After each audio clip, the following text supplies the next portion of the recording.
Assalamualaikum bang. Waalaikumsalam. Bang, ni ada apa ni bang? Durian apa ni bang? Dekat sini kita jual kampung kahwin geng. Okey. Yang ini seguni RM89 sahaja.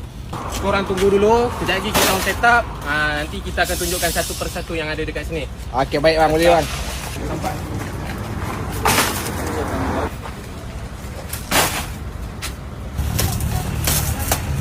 Okey bang, ni durian 89 macam mana ni bang?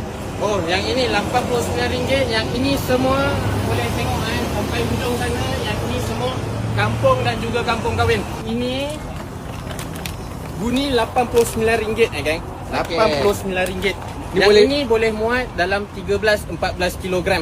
Okey. Yang ini rule pertama yang korang kena ingat kalau korang beli dekat kedai kita, kena isi sampai penuh. Okey. Kena Ni maknanya boleh sampai isi lagi penuh. ya bang? Betul bang. Ni pun tak full lagi ni. Nampak? Tok isi boleh bang Boleh bang.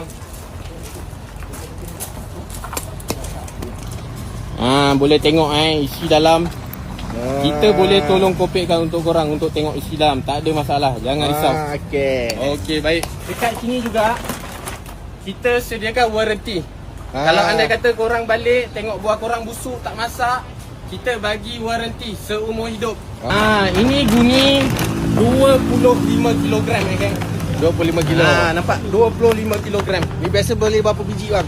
Agak-agak Yang ini agak-agak boleh dapat 20 lebih lah, 20 biji lebih. 120. Betul, RM120. Okey. RM120, 25 kilogram, 20 lebih biji yang boleh masuk dalam guni ni. Mana Okey. korang nak dapat harga macam tu? Kat Tok Su bang. Betul.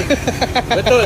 Harga tu korang boleh dapat dekat durian Tok Su Kepas JB sahaja. Okey. InsyaAllah. Yang ini semua durian premium. Durian premium, ya. Tentang harga pula untuk durian premium dekat sini RM139 sahaja. Untuk Okey. satu guni. Satu guni. Guni mana, bang? Saya tunjuk satu guni untuk 139. Ini guni khas untuk durian premium. Okey. RM139 sahaja. Yang ini boleh isi dalam 13-14 kilogram. Ni durian jenis apa yang ada bang? Yang sini ada D24, ada IOI. Contoh macam ni, kita ada D24. Ni D24. D24. Okey. Ada satu lagi yang ini udang merah. Nampak ni, udang merah. Okey. Yang ini durian premium semua campur-campur geng. Ni durian dari mana bang?